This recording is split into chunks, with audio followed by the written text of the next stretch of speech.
दोस्तों नमस्कार, स्वागत है आप सभी का मेरे चैनल पे अकाउंटिंग बाय आपटे+A। और मेरा नाम है चारुदत्त आपटे। दोस्तों आज हम जिस शेयर के बारे में बात करने वाले हैं वो अपना दिवाली टू दिवाली ये जो सीरीज़ चल रहा है वो सीरीज़ का ये पार्ट नहीं है, ये ध्यान में रखिए। ये स्टॉक मेरे रडार पे कैसे आया? दोस्तों कल का जो ये शेयर का वॉल्यूम था वो वॉल्यूम सब्सटेंशियल हाई था, एक चीज़। दूसरा चीज़, डिलीवरी परसेंटेज जो उसका पिछले पूरे महीने का जो उसका डिलीवरी परसेंटेज था उससे कल का डिलीवरी परसेंटेज और पिछले 5-6 दिन का delivery percentage was substantially higher than the average delivery percentage. इसीलिए ये शेयर मेरे रडार पे आया। और जैसे कि आपको मालूम है मैं फंडामेंटल एनालिसिस करता हूँ, मैं वॉल्यूम ट्रैक करता हूँ, मैं वॉल्यूम के साथ प्राइस मूवमेंट ट्रैक करता हूँ और फिर वो प्राइस मूवमेंट और वॉल्यूम अगर मेरे रडार में और मेरे पैरामीटर्स में फिट बैठ गया तो वो शेयर मेरे ट्रैकिंग लिस्ट में आ जाता है। तो दोस्तों आज हम जिस शेयर के बारे में बात करने वाले हैं वो शेयर हम सबको मालूम है। वो शेयर का मतलब वो कंपनी का हम सब लोग हमेशा हफ्ते में एक बार या 15 दिन में एक बार इस्तेमाल करते हैं। आजकल तो बहुत ही करते हैं क्योंकि T20 वर्ल्ड कप चालू है और आगे जाके भी दोस्तों अभी फीफा वर्ल्ड कप जब भी आएगा तभी ये कंपनी का रेवेन्यू, ये कंपनी के ऑर्डर्स सब्सटेंशियल बढ़ सकते हैं, ये मेरा मानना है। इसीलिए ये शेयर मैंने आज चुना है अपने एनालिसिस के लिए। लेकिन दोस्तों वीडियो चालू करने के पहले एक चीज़ ध्यान में रखिए, ये शेयर में अगर किसी को इन्वेस्टमेंट करके लेना है तो उसका कम से कम 4 से 5 साल का नज़रिया होना चाहिए। Otherwise see this video and see this analysis only from trading point of view. मतलब ये शेयर में आगे के 10-15 दिन के लिए ट्रेडिंग कर सकते हैं, 5 से 15% तक मुनाफा इसमें पॉसिबल है, लेकिन स्ट्रिक्ट स्टॉप लॉस यूज़ करके ही इसमें ट्रेड करना चाहिए, ये मेरा मानना है। तो दोस्तों कंपनी का नाम है ज़ोमैटो। तो ज़ोमैटो देख के आपके मुंह में पानी आ रहेगा, कुछ ना कुछ आपने ऑर्डर किया रहेगा ज़ोमैटो पे। तो आज हम लोग ज़ोमैटो के ऊपर बात करेंगे और ज़ोमैटो का दोस्तों 10 तारीख को रिजल्ट्स भी आने वाला है। अगर वो रिजल्ट्स पिछले क्वार्टर से थोड़े भी अगर अच्छे आए तो we can see a sharp up move. अगर खराब आए तो डिक्लाइन भी हो सकता है, लेकिन according to me as of now that decline won't be that sharp because of the delivery percentage that I have seen in last 10 to 15 days। तो चलिए वीडियो को शुरू करते हैं। दोस्तों ये वीडियो में हम लोग पहले जोमेटो का वॉल्यूम डेवलपमेंट देखेंगे क्योंकि that will give us the confidence कि ये जोमेटो में हम लोग थोड़ा सा पैसा डाल सकते हैं और आगे जाके ये शेयर में क्या होगा इसका अंदाज़ा हमको वॉल्यूम मूवमेंट देखने से और डिलीवरी परसेंटेज देखने से हो सकता है। फिर हम लोग देखेंगे कि जोमेटो क्या करता है, तो एग्जैक्टली जोमेटो काम कैसे करता है वो हम लोग देखेंगे। इसका मतलब कंपनी का फंडामेंटल्स कैसा है, कंपनी का ग्राउंड्स क्या है वो हमको समझ में आ जाएगा। और फिर उसके बाद आगे जाके कंपनी के KPIs क्या रहे हैं पिछले 4-5 क्वार्टर में, पिछले साल में, वो हम लोग देखेंगे और फिर अगेन उसका कंपैरिजन वॉल्यूम डेवलपमेंट के साथ करेंगे और फिर अपना कंक्लूजन्स। तो चलिए वीडियो को शुरू करते हैं। दोस्तों कल यानी 7 तारीख को ये शेयर में almost more than 6 crore share का वॉल्यूम हुआ। 6 करोड़ शेयर का वॉल्यूम हुआ। This volume is one of the highest volume and on top of that delivery percentage also was substantially high which is close to 43.6%। Normally दोस्तों जब भी volume बढ़ता है तभी one sees a sharp up move और one can also see a sharp decline in the price. अगर volume के साथ प्राइस में कभी डिक्लाइन आता है मतलब वो शेयर में मंदी आगे जाके आने वाली है। लेकिन अगर वॉल्यूम बढ़ के अगर प्राइस में 3-4% का अपमूव आता है that too with substantial increase in the delivery percentage, तो वो दोस्तों साइन होता है कि आगे जाके ये शेयर में तेज़ी आ सकता है। तो जैसे मैंने शुरू में बोला इसीलिए ये शेयर मेरे रडार पे आया कि उसका वॉल्यूम सब्सटेंशियल हाई हुआ, शेयर प्राइस 3-3.5% से बढ़ा और डिलीवरी परसेंटेज भी सब्सटेंशियल 43% का डिलीवरी परसेंटेज है। डिलीवरी परसेंटेज मतलब दोस्तों लोगों ने अपने पोर्टफोलियो में रखने के लिए इंट्राडे ट्रेड नहीं किया, परचेज किया और उसका डिलीवरी अपने डीमैट अकाउंट में लेके गए, उसको डिलीवरी परसेंटेज बोलते हैं। तो ये जो 6 करोड़ का वॉल्यूम हुआ उसका 43% लोगों ने डिलीवरी अपने घर लेके गए हैं। तो कल का वॉल्यूम सब्सटेंशियल था।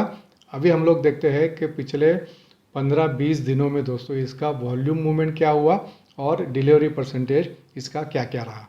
तो दोस्तों हम लोग ये 22 सितंबर से 14 अक्टूबर तक अगर हम लोग इसका वॉल्यूम देखेंगे तो volume is close to 6 to 7 crore, मतलब कल जितना वॉल्यूम हुआ उतना ही वॉल्यूम है। लेकिन अगर दोस्तों डिलीवरी परसेंटेज देखेंगे तो delivery percentage was substantially lower than the delivery percentage yesterday and also in entire last week. दोस्तों यहाँ पे हम लोग देख सकते हैं कि delivery percentage is ranging from 20 to 30%, on an average 26-27% का डिलीवरी परसेंटेज रहा है। यही दोस्तों हम लोग अगर मिडिल ऑफ अक्टूबर से अभी तक देखेंगे, मतलब कल तक अगर देखेंगे तो वॉल्यूम उतना ही रहा है, ऑलमोस्ट 5 to 6 करोड़ का एवरेज वॉल्यूम रहा है। लेकिन अगर हम लोग यहाँ पे डिलीवरी परसेंटेज देखेंगे तो डिलीवरी परसेंटेज में दोस्तों जो हमने 25 से 30% का एवरेज देखा, उससे now in last 10-15 days we can see that the average delivery percentage has been more than 40%. एक दिन तो 50% भी हुआ है एंड डिलीवरी परसेंटेज भी हाई है। और यहाँ पे हम लोग देख सकते हैं कि प्राइस अप मूव भी हुआ है।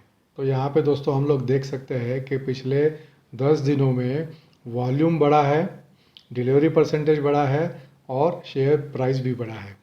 From close to 61 rupees, now कल का क्लोज था close to 65 rupees. That means almost 10% का इसमें रन ऑलरेडी हो चुका है विथ हायर डिलीवरी परसेंटेज। तो ये जो हायर डिलीवरी परसेंटेज दोस्तों है दैट गिव्स द कॉन्फिडेंस के आगे जाके शेयर में तेज़ी आ सकती है। इसीलिए मुझे ऐसा लगता है कि 10 तारीख को इसके रिजल्ट्स है, इसके रिजल्ट्स पिछले क्वार्टर के मुकाबले थोड़े अच्छे आने वाले हैं और इसीलिए ये शेयर में अभी से वॉल्यूम में इंक्रीज़ हो रहा है, डिलीवरी परसेंटेज में इंक्रीज़ हो रहा है और प्राइस में भी 10% का मूवमेंट ऑलरेडी हो चुका है। तो दोस्तों ये था जोमेटो का वॉल्यूम डेवलपमेंट, डिलीवरी परसेंटेज और पिछले 10 दिन में प्राइस में मूवमेंट क्या हुआ। लेकिन दोस्तों शेयर का प्राइस बढ़ने के लिए वॉल्यूम डेवलपमेंट और डिलीवरी परसेंटेज इतना ही काफ़ी नहीं है, उसका KPIs देखना भी ज़रूरी है और वो KPIs देखने से पहले कंपनी क्या करता है वो देखना भी ज़रूरी है। तो जोमेटो दोस्तों क्या करता है, दोस्तों जोमेटो फार्मर्स से उनके जो प्रोडक्ट्स हैं वो फ्रेश परचेस करते हैं। जोमेटो के खुद के कुछ वेयर हाउसेस हैं, वहाँ पे वो स्टोर करते हैं और वहाँ से वो इंग्रेडिएंट्स रेस्टोरेंट्स को एंड होटल्स को सप्लाई करते हैं। They also procure certain quality items and those quality items fine tuned items they supply to certain A grade 5-star restaurants also. And on the other hand restaurant जो बनाते हैं food items, वो food items दोस्तों वो हम जैसे customers को deliver करते हैं। डिलीवर करने के लिए उनका डिलीवरी चार्ज लगता है एंड उनका मेंबरशिप जैसा भी दोस्तों एक स्कीम चलता है कि जिसमें आप एक एक्स अमाउंट भर के साल भर का मेंबरशिप ले सकते हो, उसमें आपको कुछ बेनिफिट्स मिलेगा। तो जो उनका इनकम सोर्स है दोस्तों, वो इनकम सोर्स 3 जगह से आता है। एक आता है जो उनका खुद का सप्लाई है directly from farmers to the restaurants and to the hotels, उसमें एक उनका इनकम सोर्स है। दूसरा इनकम सोर्स है जो रेस्टोरेंट से हम लोग ऑर्डर करते हैं वाया जोमेटो, उसमें उनका डिलीवरी चार्ज लगता है, 50 रुपये लगता है, 35 रुपये लगता है। तो वो जो डिलीवरी चार्ज है वो एक उनका इनकम सोर्स है। और तीसरा इनकम सोर्स है कि जो मेंबरशिप रहता है उसका जो पैसा मिलता है वो उनका एक इनकम सोर्स है। तो ऐसे 3 तरीक़ों से जोमेटो की कमाई होती है। तो हम लोग जैसे ही मोबाइल में उनके ऐप में जाके ऑर्डर प्लेस करते हैं तो जोमेटो वो ऑर्डर साइमल्टेनियसली उनका जो डिलीवरी पार्टनर है उसको भेजता है और वही ऑर्डर साइमल्टेनियसली हमने जो रेस्टोरेंट सिलेक्ट किया है उसके पास जाता है। डिलीवरी पार्टनर रेस्टोरेंट में जाता है, अपना ऑर्डर पिक करता है और लेके अपने घर में हमको डिलीवर करता है। ये जोमेटो का सिंपल मोडस ऑफ ऑपरेंडी है as far as the food item deliveries to customers are concern. अभी दोस्तों जोमेटो के कुछ KPIs देखते हैं, क्योंकि जब तक वो KPIs नहीं देखेंगे तब तक कॉन्फिडेंस नहीं आएगा कि जोमेटो में पैसा डालना है, जोमेटो के शेयर में पैसा डालना है या नहीं डालना है। तो दोस्तों जोमेटो के जो कस्टमर्स है, एवरेज मंथली कस्टमर्स, अगर ये चार्ट में हम लोग अगर देखेंगे तो FY19 में मंथली 5.9 मिलियन कस्टमर्स जोमेटो के थ्रू ऑर्डर करते थे। 5.9 मिलियन मतलब 59 लाख्स। उसके अगेंस्ट दोस्तों पिछले साल में मतलब FY22 में 14.7 मिलियन कस्टमर्स ने, that means 1 crore 47 lakh customer monthly average है कि जोमेटो के थ्रू मल्टीपल ऑर्डर्स कर रहे हैं। तो दोस्तों जोमेटो का कस्टमर बेस सब्सटेंशियली बढ़ा है फ्रॉम 5.6 million to 14.7 million from FY19 to FY22। उनके जो ऑर्डर्स है दोस्तों फूड डिलीवरी के, उसमें भी सब्सटेंशियल इंक्रीज हुआ है from 191 million in FY19 to now in FY22, that means previous year 535 million. इतना उनका ऑर्डर वैल्यू है। That means one can see a sharp up move in the customer base and also in the order income. तो जैसे उनके customers बढ़ रहे हैं, orders बढ़ रहे हैं दोस्तों, तो जो रेस्टोरेंट्स है जोमेटो के पास, that means restaurants register with Zomato for delivering the food items. वो जो रेस्टोरेंट्स है उसमें भी सब्सटेंशियल इंक्रीज हुआ है from 61,000 in FY19 now 1,80,000 in FY22। और जो डिलीवरी पार्टनर्स है, मतलब जो अपने घर में डिलीवरी लेके जो उनका बंदा आता है, दोज वेयर 81,000 इन FY19। अभी इन FY22 that number stands eight 2,85,000। That means ये जो 4 पैरामीटर्स जो इम्पॉर्टेंट है, customer base, order value, restaurants which are attached with Zomato, and also the delivering people who are attached with Zomato.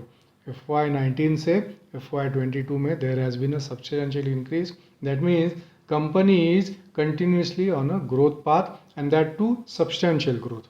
ये chart में दोस्तों हम लोग देख सकते हैं कि not only in major cities but जो टायर 2 एंड टायर 3 की जो सिटीज़ है उसमें भी दोस्तों अभी जोमेटो का प्रेजेंस बढ़ रहा है। वहाँ पे भी number of cities that are coming under Zomato's umbrella, those also are now increasing. तो जो उनका ऑर्डर वैल्यू है, जो 8 टॉप सिटीज़ है उसमें भी बढ़ रहा है और जो बाकी की सिटीज़ है उसमें भी उनका ऑर्डर वैल्यू बढ़ रहा है। दैट मीन्स उसका प्रेजेंस जो है वो अभी नाउ पैन इंडिया बेसिस पे सब जगह पे एट अ फास्टर रेट बढ़ रहा है। ये सब चीज़ें दोस्तों बताने के पीछे मकसद यही है कि Zomato is expanding its revenue very fast exponentially with respect to previous years. उनका कस्टमर बेस बढ़ रहा है, ऑर्डर वैल्यू बढ़ रहा है, डिलीवरी पार्टनर बढ़ रहा है, रेस्टोरेंट बढ़ रहा है, number of cities, not only top cities but other cities are also now coming in Zomato's fold, which is good as far as the future prospects are concern. लेकिन दोस्तों सबसे इम्पॉर्टेंट चीज़, इतना सब अच्छा होने के बाद, मतलब हमने देखा all parameters Zomato is increasing its business, लेकिन ये सब होने के बावजूद दोस्तों अगर हम लोग जोमेटो का प्रॉफिटेबिलिटी देखेंगे तो profitability is still substantially negative. उनका एबिटा मार्जिन दोस्तों FY22 में निगेटिव 18% था, FY21 में 12% है, FY20 वॉल्यूम बहुत कम था फिर भी उनका EBITDA substantial negative 71% and FY19 में तो 150 थी। मतलब रेवेन्यू से ज़्यादा भी उनका एबिटा परसेंटेज नेगेटिव था। जो एबिटा पॉजिटिव नहीं हो रहा है that is putting pressure on the share price. Going forward also अगर प्रॉफिटेबिलिटी नहीं दिखा मार्केट को तो शेयर का प्राइस दोस्तों प्रेशर में रहने वाला है। This is the major concern. दोस्तों ये जोमेटो का पब्लिक इशू आया था पिछले साल जून में। पब्लिक इशू का जो रेंज था वो 72 टू 76 रुपीज़ था। 76 में इशू आया। लिस्ट होने के बाद दोस्तों जोमेटो का शेयर 160 रुपये तक ऊपर चला गया था, फिर कुछ समय पहले 40-45 रुपये तक नीचे आया था। मतलब लिस्ट हुआ 120-130 के आसपास, उसके बाद में ऊपर चला गया 160 तक, फिर नीचे आते आते 40 रुपये तक नीचे आया और अभी 60 रुपये के आसपास 60 टू 65 रुपीज़ के आसपास प्राइस स्टेबल है। लेकिन दोस्तों ये रिज़ल्ट में अगर अभी जो 10 तारीख को रिज़ल्ट है उसमें अगर इम्प्रूवमेंट आया तो ये शेयर में there could be a substantial improvement, price can go up substantially. इसमें दोस्तों लेकिन रिस्क भी ज़्यादा है, लेकिन इसमें रिटर्न्स भी उतने अच्छे मिलने के चांस है। इसीलिए मैंने शुरू में बोला कि as of now I see this stock only from trading point of view and not from investment point of view. लेकिन अगर किसको रिस्क लेना है और लंबे समय के लिए अगर पैसा डालना है तो धीरे धीरे करके पैसा डाल सकते हैं, लेकिन उसको होल्ड करना पड़ेगा दोस्तों कम से कम 4 से 5 साल तक। तो ये अभी लेके दोस्तों आगे के 4 से 5 साल ये शेयर के ऊपर अगर बैठता है ये शेयर को अगर होल्ड करता है तो this share can be a multi bagger provided company comes back in profitability. It means जो एबिटा मार्जिन है उसमें company has to show a significant improvement.